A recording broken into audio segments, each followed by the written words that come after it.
Johnny Carson was smiling when his voice broke. It was 1979, a Tuesday night. Millions of Americans watching from their living rooms. The guest had just said something so unexpected that Johnny, the man who had interviewed presidents and movie stars, the man who never lost his composure, suddenly could not speak. His hand trembled, his eyes filled with tears, and for 15 seconds that felt like an eternity, the king of late night sat frozen behind his desk while the audience watched in stunned silence. This was not part of the show. This was not rehearsed. This was Johnny Carson, the most guarded man in television, completely falling apart on live national television. But here is what nobody knew that night. This was not the only time. Over 30 years and nearly 5,000 episodes of The Tonight Show, Johnny Carson built a wall so high that even his closest friends could not climb it. He joked. He laughed. He made America feel like they knew him. But they did not know him. Nobody did. Except for 9 guests. 9 people who somehow broke through that wall and made Johnny Carson do the one thing he swore he would never do on camera. They made him feel. What did these 9 guests say? What did they do? And what did their moments reveal about the real Johnny Carson? The man behind the smile. The man America never truly saw. If you think you knew Johnny Carson, stay with me. Because what you are about to discover will change everything. If you are watching right now, drop a comment and let me know where you are watching from. And make sure you are subscribed because this story only gets more powerful from here. To understand why these 9 moments were so shocking, you need to understand who Johnny Carson really was. For 30 years, from 1962 to 1992, Johnny Carson hosted The Tonight Show. Every single night, Monday through Friday, he walked onto that stage and made America laugh. He interviewed over 20,000 guests. He launched careers. He ended careers. He was the most powerful man in entertainment, and everybody knew it. But here's the thing about Johnny Carson. Nobody actually knew him. Not really. His 3 ex-wives did not know him. His own sons said they barely knew him. The man who spent more time in American living rooms than any human being in history was a complete mystery to everyone around him. Johnny had one rule. Never let them see the real you. On camera, he was charming. He was funny. He was warm. But the moment the cameras stopped rolling, Johnny disappeared. He did not do interviews. He did not attend parties. He did not let anyone get close. His producer once said that Johnny Carson was the loneliest man he had ever met, surrounded by millions of fans every night, but completely alone. This was not an accident. Johnny built that wall on purpose. He came from a cold home in Nebraska where affection was considered weakness. His mother never told him she loved him, not once in her entire life. So Johnny learned early that feelings were dangerous. Feelings could hurt you.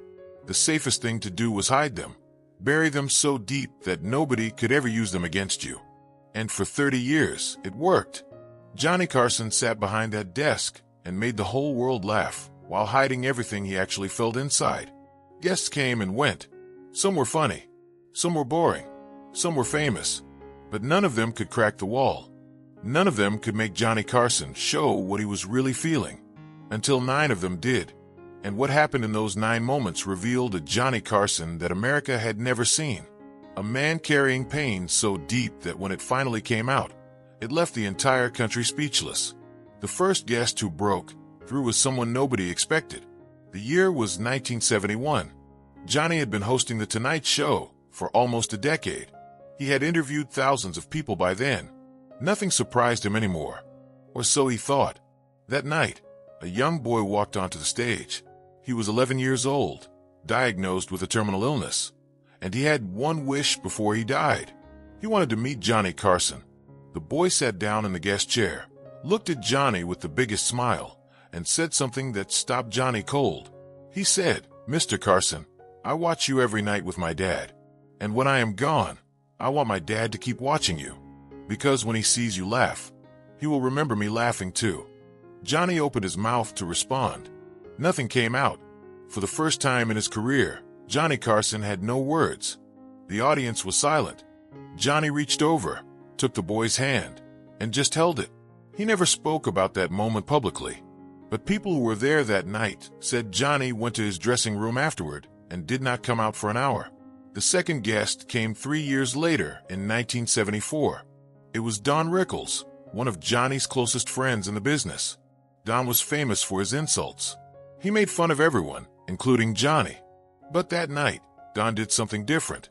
In the middle of his comedy routine, Don stopped. He looked at Johnny and said, "I joke about you all the time, but I need you to know something. You saved my career. When nobody would hire me, you put me on this show.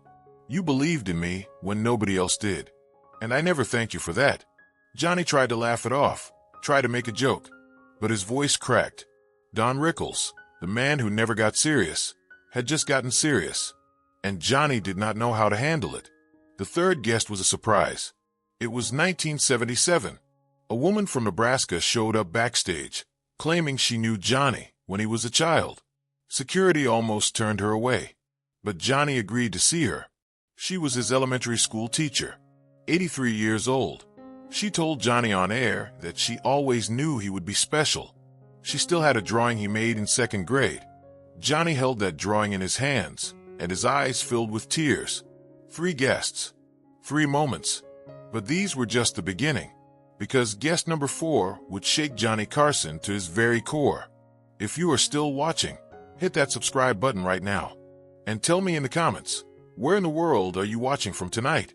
It was October 1981.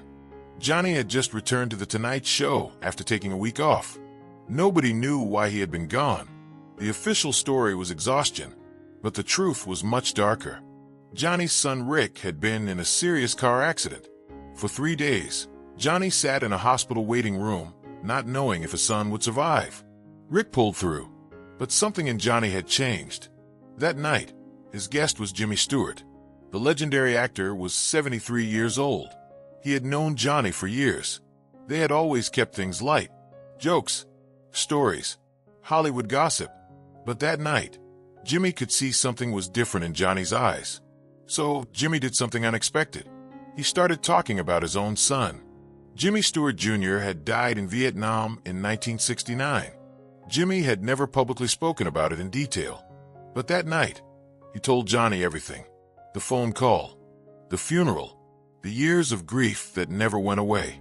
Then Jimmy looked directly at Johnny and said, "I heard about your boy. I am glad he is okay. Hold on to him, Johnny. Hold on to him tight, because you never know how much time you have." Johnny's face crumbled.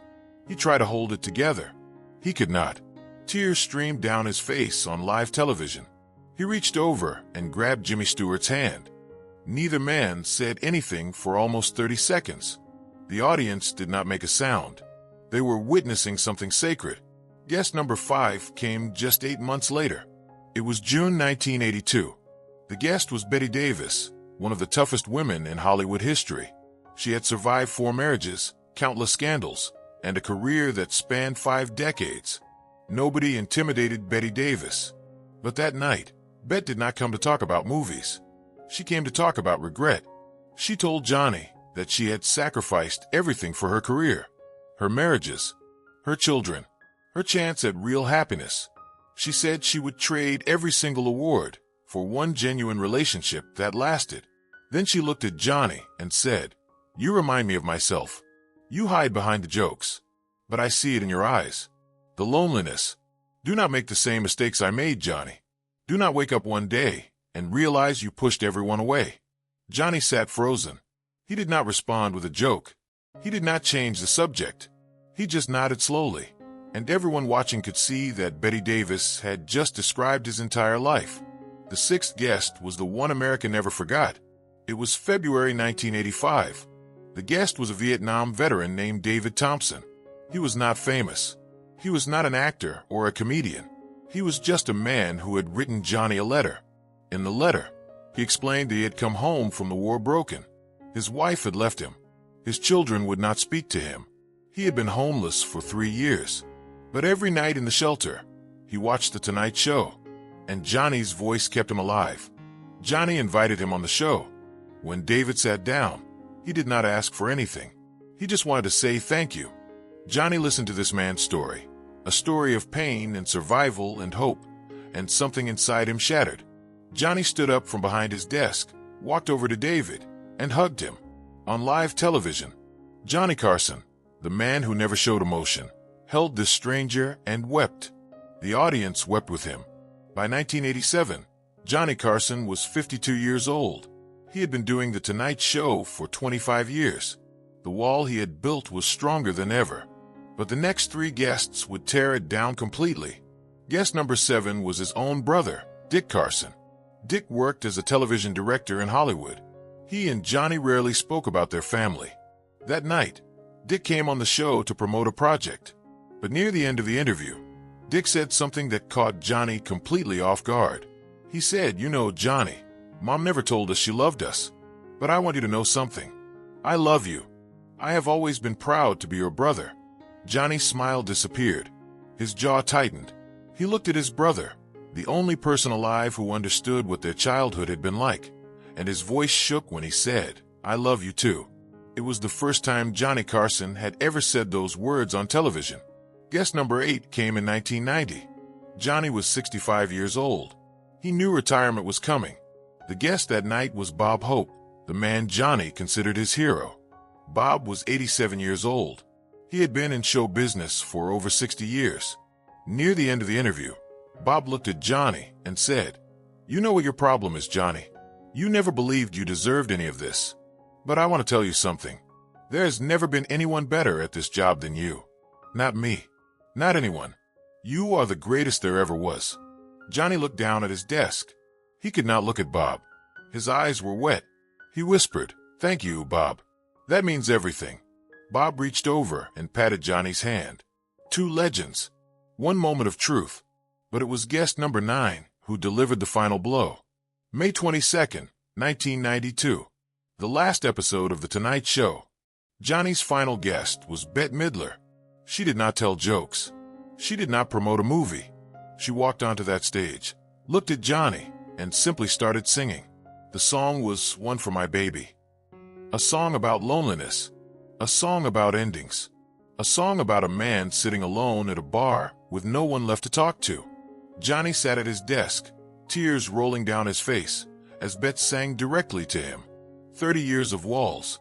30 years of hiding. All of it came down in that single moment. When the song ended, Johnny could barely speak. He thanked America. He thanked his staff. And then he walked off that stage forever. If you are still here with me, you are one of the real ones. Drop where you are watching from in the comments. And stay with me, because what happened after that night will stay with you forever. When the cameras stopped rolling for the last time, Johnny Carson disappeared. He did not do interviews. He did not make public appearances. He did not write a memoir. The man who had spent 30 years in front of America simply vanished. But the people who knew him, the people who had witnessed those 9 moments, they started talking. And what they revealed painted a picture of a man nobody truly understood. Jimmy Stewart said that after their emotional moment in 1981, Johnny called him privately. Johnny told Jimmy that he had never properly grieved anything in his life. He said he did not know how. Jimmy told him that grief was not weakness. Grief was love with nowhere to go. Johnny was silent for a long time. Then he said, "I have a lot of love with nowhere to go." Betty Davis wrote in her personal letters that Johnny sent her flowers after her appearance. The card said, "You were right about everything. I wish I had listened sooner." The Vietnam veteran, David Thompson, received a check from Johnny every single month until Johnny died. No publicity, no cameras, just quiet kindness from a man who understood pain. Johnny's brother Dick revealed that after their moment on television, Johnny called him every Sunday for the rest of his life. They never talked about anything important, just two brothers catching up. But those calls meant everything to both of them. And Bette Midler said that when she finished singing on that final night, Johnny grabbed her hand backstage and whispered, "Thank you for letting me feel something. I forgot what that was like." 9 guests, 9 moments, 9 cracks in the wall of the most private man in television history. And behind that wall was not coldness. It was not arrogance. It was a man who had been hiding a broken heart for 67 years. Johnny Carson died on January 23, 2005. He was 79 years old. There was no funeral, no memorial service, just a quiet burial, exactly the way he wanted it, private until the very end. But those 9 moments lived on. They are still watched today, still shared, still talked about, because they showed America something rare. They showed that the strongest people are often the ones carrying the heaviest pain. They showed that the funniest people are sometimes the loneliest. And they showed that no matter how high you build your walls, the right person at the right moment can bring them down. Johnny Carson made America laugh for 30 years. But those 9 guests made Johnny Carson feel. And in doing so, they gave us something more valuable than any joke ever could. They gave us the truth. The truth is that Johnny Carson was not cold. He was not distant. He was a man who had been taught that love was dangerous. A man who spent his whole life protecting himself from getting hurt. But when those 9 guests broke through, they found a heart that had been waiting to be seen. That is the real legacy of Johnny Carson. Not the monologues, not the celebrity interviews, not the Emmy Awards. The real legacy is that even the most guarded man in America could not hide forever. And when he finally let the world see him, what they saw was beautiful. If this story touched you, share it with someone who needs to hear it. Drop a comment telling me which guest moment hit you the hardest. And remember, it is never too late to let people see the real you.